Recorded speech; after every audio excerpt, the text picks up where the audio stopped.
Today is Saturday, May 28th, 2016, and this is the Bunny Slippers of Evil Job Seekers Call-In Show, presented by Evil Bunny Consulting.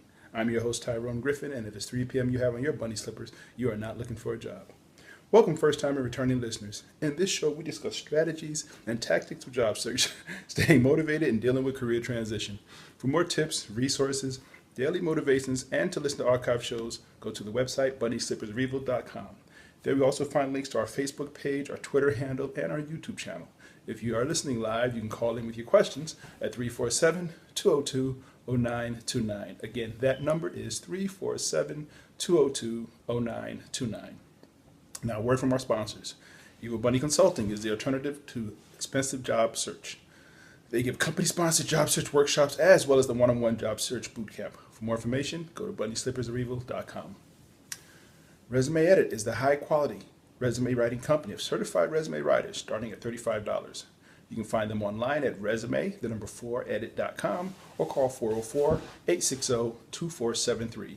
Be sure to tell them you heard about them on the Bunny Slippers of Evil Job Seekers podcast. Let 3dresumes.net turn your resume into a web page with a customized domain for 12 months for only $30.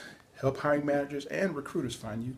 Make your resume available 24/7 and get a professional email address just for your job search. You can see my online resume at tyronegriffin.com. For more information on how to get your own, go to 3dresumes.net. If you're thinking or about to look for a job in today's world, you will find a new reality in the job search process. The world has changed.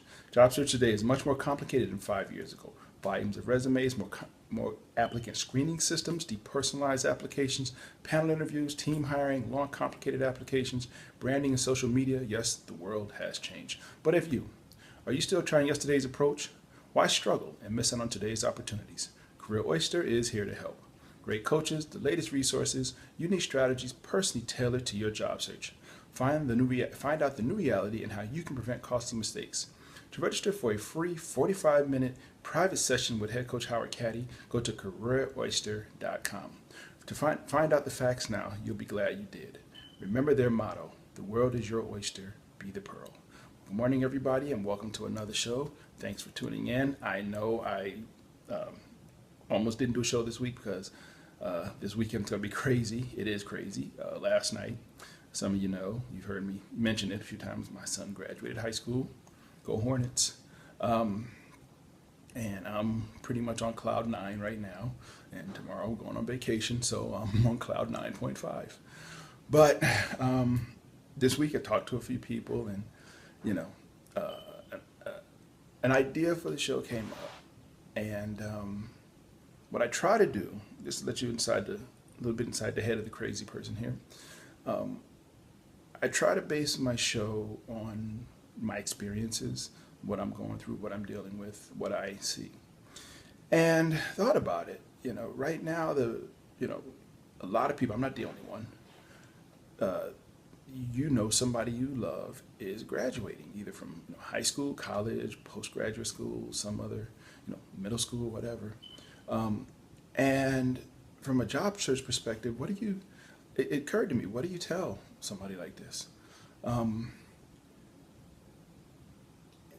In the last couple of weeks, I've gone into different, shops. I'm doing grocery store or whatever.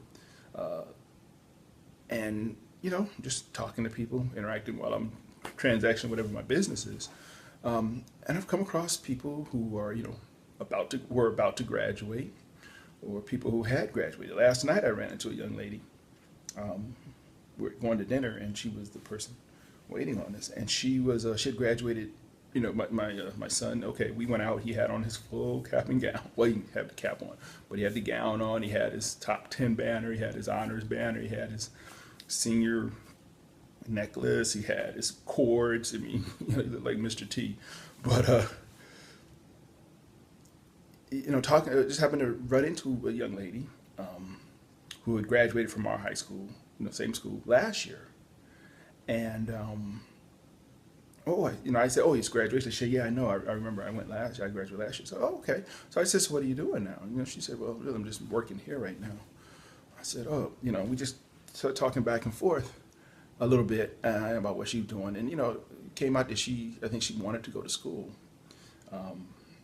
And she didn't, and I didn't want to get too much in her business, but it seemed like a big part of the reason she didn't go to school was financial. So I mean that hurt me. That not hurt me. It just made me feel bad. I mean, I've been blessed. My son is he's going to college next year, or this year, later this year. But her situation, it just made me feel bad for her. I thought about it, and we, politically, we talk about free education and how blah blah, and I'm not going to get into that. I'm not even going to get into my personal feelings on that, but I am. If the rest of the country is given free education, what do you think we're going to have in 10, 20 years when everybody else is getting free education and we're not? Just play that out. But what I told her about the a couple of apps. One of them, and I'm not paid to endorse it, but there's an app called Scholly, SCHOLLY, and there's another one for the website scholarships.com. And when I was in school, last millennium, when we were, your diploma came out on a stone tablet. We didn't have those apps, so it was harder for us to find scholarships. But I told her about it. I told her, there's money out there. She said, well, the challenge is finding scholarships that match what that she qualifies for. And I told her about these two apps, and I'm telling everybody here too. Those two apps, they will you put in your qualifications. Sorry, something, and the apps will go out and search their database and bring back bring back scholarships to you that fit your qualifications. I got it.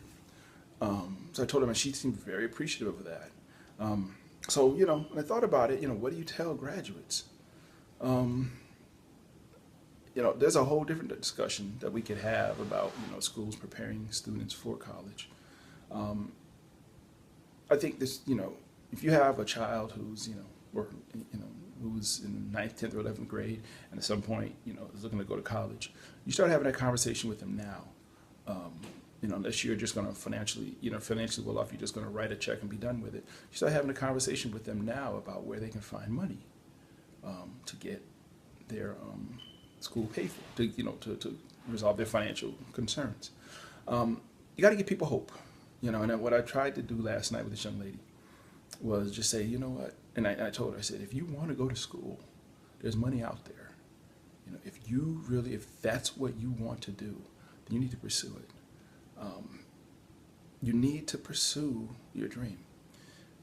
What I did with my son was I sat down and I thought about all the things that I wished I had had the chance to tell him while he was growing up. The things that, he might encounter a situation. And I could say, well, here's a guideline for what you ought to do in that situation. And I wrote it all down. Okay, you figure you're going to get 20 or 30. I mean, I'm up to like 78, 79, just little nuggets. And I'll talk about a few of them because I think a lot of them are applicable to job searchers, people in transition. And particularly, for graduates, it's like, okay, a lot of them might be thinking, okay, what's next? And okay, but also what I tried to do with this list that I gave my son was try to give him a benchmark, foundations, not goals, but just barriers, and say, here's some things. If you come onto a situation where you have to consider something like this, here's a guideline.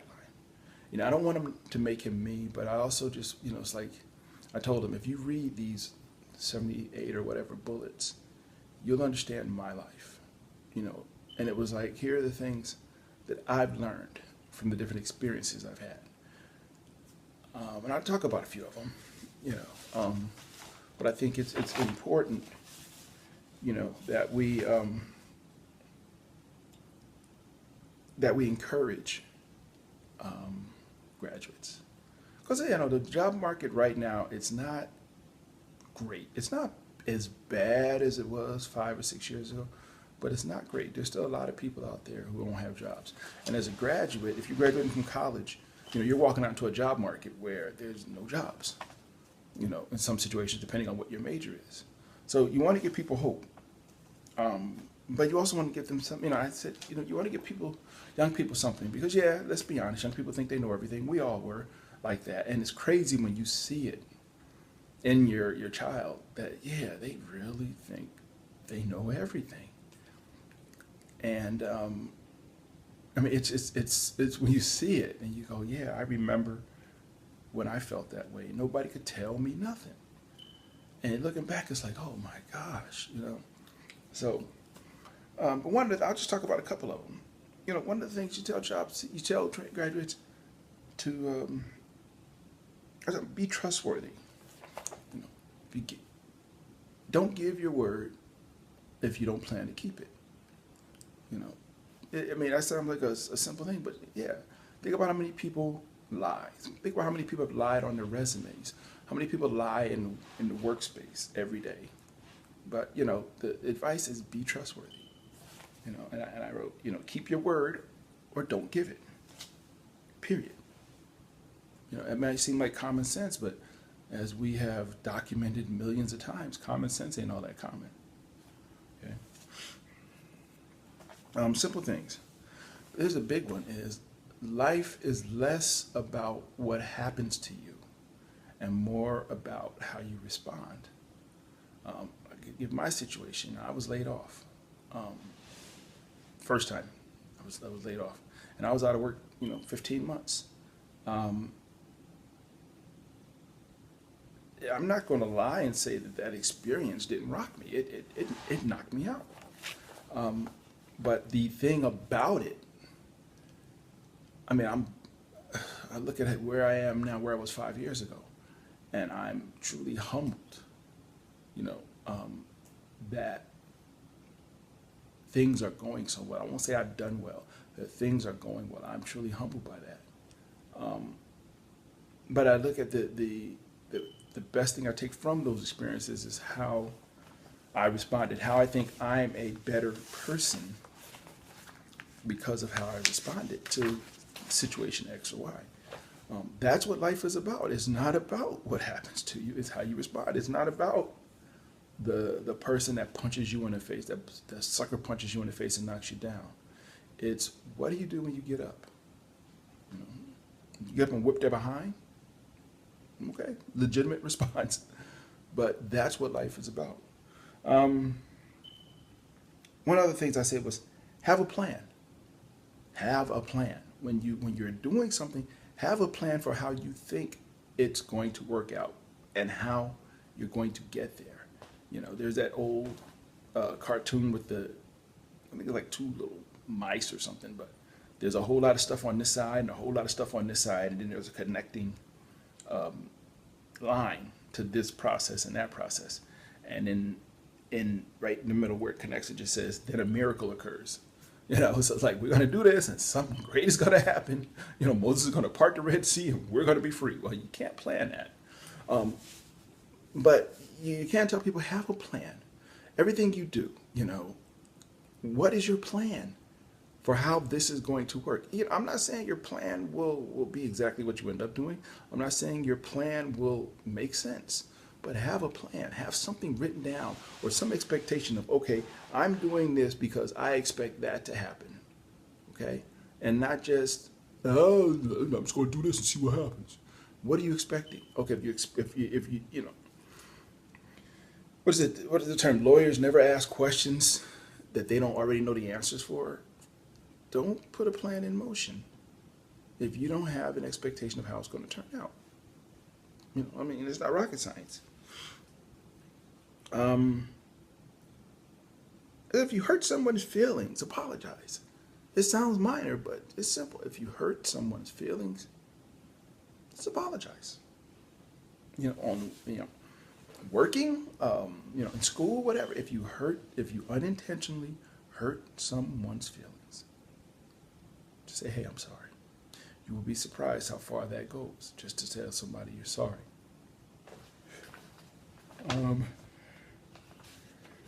Excuse me. Yes, I went to the gym this morning. I said there will be times when you'll be overwhelmed, with life and with people in your life. just remember, things are bad. You're overwhelmed. Things are bad. If you do nothing, chances are they'll get worse. As bad as you feel right now, if you do nothing, things will get worse. You don't want that.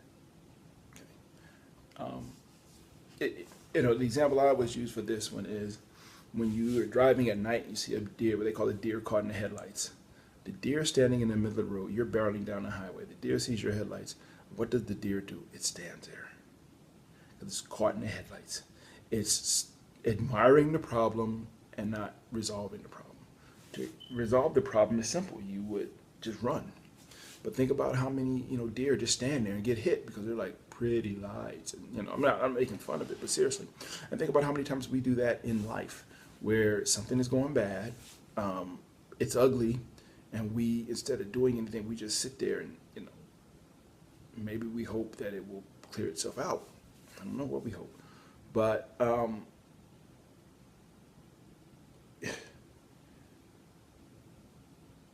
if you don't do anything, it will get worse. So do something, even if it's the wrong thing. It's better than sitting there.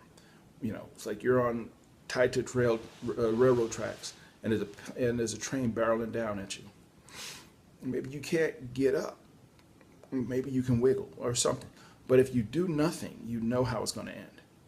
You know that it's going to end with being cut into 3 pieces. By trying something, at least you try. So if it's not the right thing, then you'll know immediately, oh, that wasn't the right thing to do. But don't go down without a fight, okay? Try to do something. This will happen when you get laid off.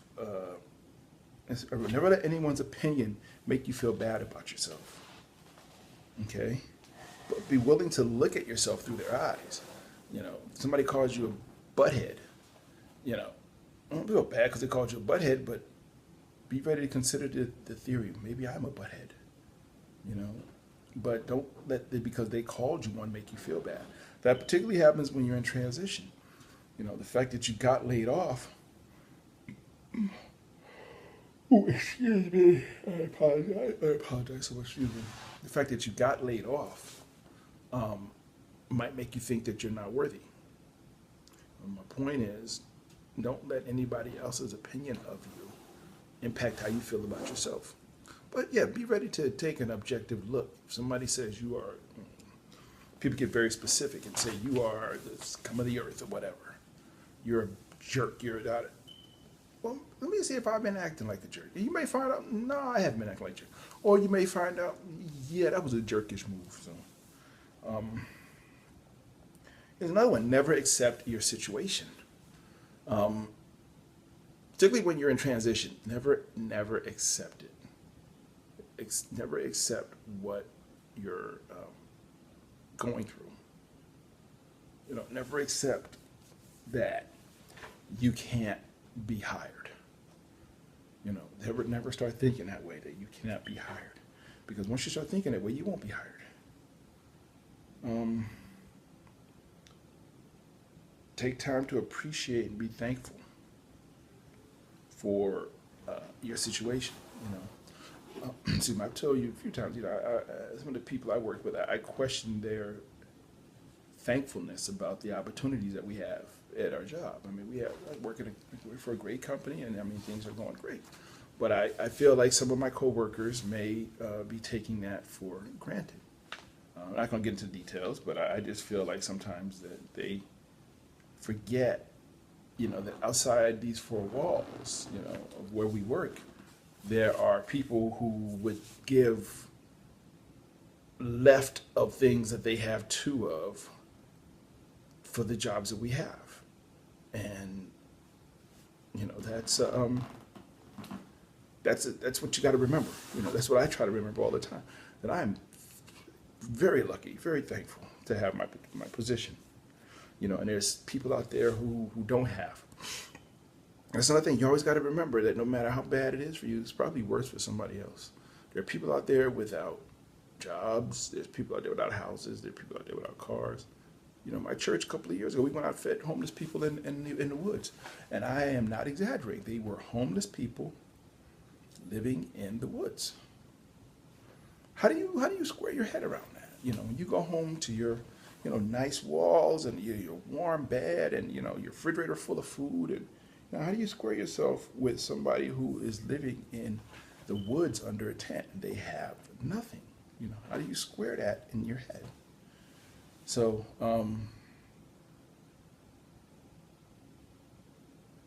if you see somebody at a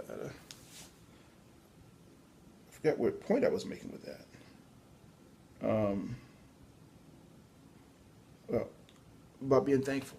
If you see somebody, and that's another point too, if you see somebody who is trying, help them.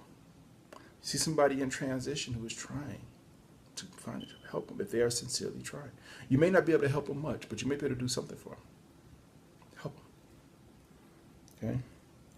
Always talking about appreciating what you have. Be thankful. Take the time that you're not ripping and running so fast, that you take the time to look around you and be thankful, to God or, whoever you believe in, just to be thankful for what you have. Because as I say, it can always get worse. There is no substitute for hard work. There is no substitute for hard work. You want to get a job, you got to work. And not only if there's no substitute, you will never wish you hadn't worked hard when you get to your goal. You will never wish, oh man, I wish I hadn't worked so hard. There is no substitute for hard work. Okay, pray hard for something you want and then go be willing to work hard to get it. That's the reality. Okay, so there is no substitute for hard work. Here's a good one. Speak loudly, clearly, and confidently. Even when you ask your questions, speak loudly and clearly and confidently. For a job seeker, that is the golden chalice. That's the great three. That's the I'm trying to remember that from Harry Potter, the Deathly Hallows. Those are the most important things. Speak and talk confidently. Okay, because nobody wants to hire someone who seems afraid of the interview. So you get in an interview, project your voice, talk loudly and clearly. Okay. Here's the thing: when presenting, I heard this a long time ago. When you're presenting to an audience, you don't got to know everything. You just got to know a little more than they do. Okay. They're looking at you as an expert, and that's why you're up in front of this audience talking, because they're looking at you as an expert.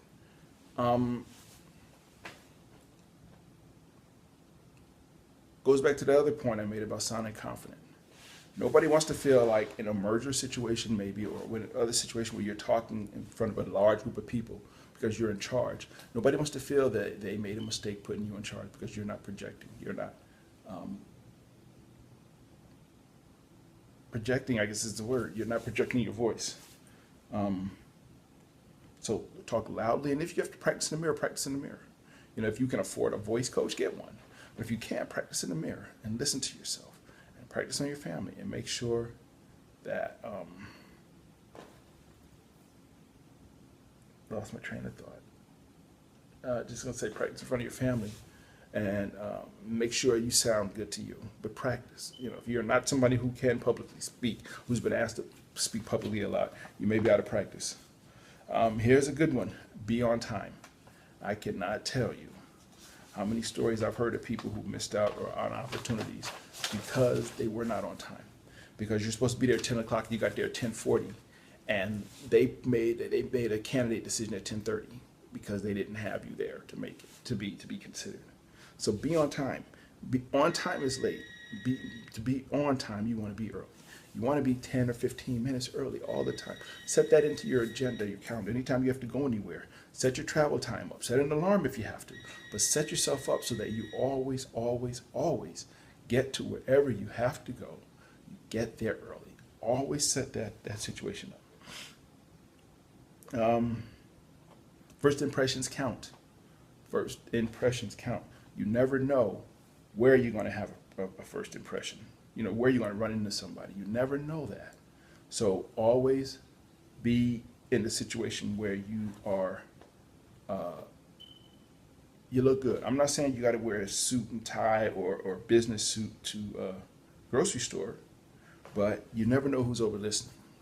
I mean, how many times have we been sitting in situations where you could overhear somebody's conversation, and the conversation was probably not one that they should have that allowed people to overhear. Okay. So always, where were they going with that? Always be prepared. That was the point. Always be prepared, because you never know when you are going to run into somebody, in an awkward situation. And there's nothing better than, somebody you have to interview with, and you run into them at the ball game, on a Saturday Little League game, and you end up having a nice chat with them. It'd be nice if you have that chat, if you don't have that chat after you spent the last 40 minutes telling the ref he's an idiot and, questioning his parentage. But you never know when you're going to run into people, so you always try to prepare, okay, for any eventual situation. You always try to prepare for it, okay? Nothing else on the list that I think, it's a long 82 things, but I don't want to get into it. Yeah, say please and thank you. Always say please and thank you. Here's a great one: when outnumbered, attack. And I don't mean outnumbered in a physical sense. I mean outnumbered in maybe a mental sense. When you're sitting there, you're having one of those pity parties. Everything seems to be falling in on you. That's when you attack. Okay, that's when you put in your mind, this is not going to beat me. I'm going to attack. I don't really get religious on this show, but if you follow me long enough, you know where my stand is. I say this: trust God. Trust God, and if you trust Him and you ask Him for guidance, and you shut up and listen, you will get that guidance. So, my point is, trust Him with getting you out and getting you into a better situation. But you got to trust Him, and you got to work hard. You got to be prepared to work extremely hard. That's about it. I thought about posting this list online, but it's not right. It's it's kind of from me to my son. So that's the extent of it. But anyway, hope you enjoyed the show. Hope I gave you something to think about. When you're talking to your graduates. Like I said, depending on the college or high school or whatever, they might be walking out to the ugliest job market in the last 50 years. There's still not a lot of jobs out there. I mean, the unemployment rate is down, but that doesn't mean there's a lot more jobs. There are jobs, and let them understand that there are jobs. And if we can make it through the 50s, they can make it through the 2000s. Excuse me. So it's all about staying focused. Keep your head up.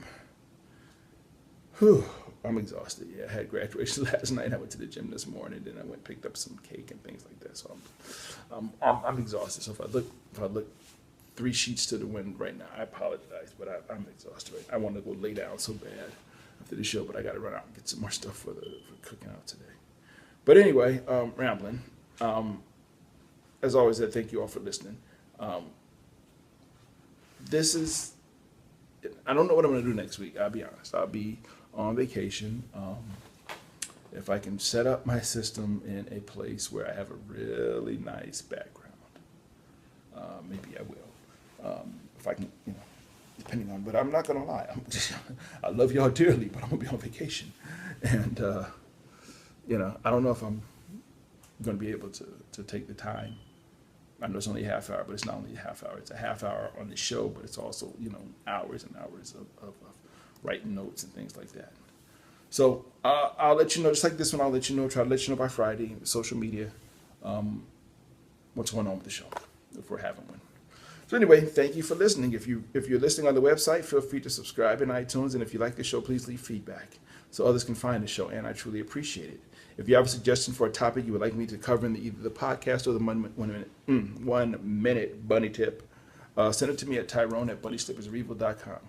As I always say, people, I don't want you to forget this show. When you land, please visit our Cafe Press store and buy a t-shirt, a coffee bottle, clock, a watch, or a sweatshirt, something with the logo on it.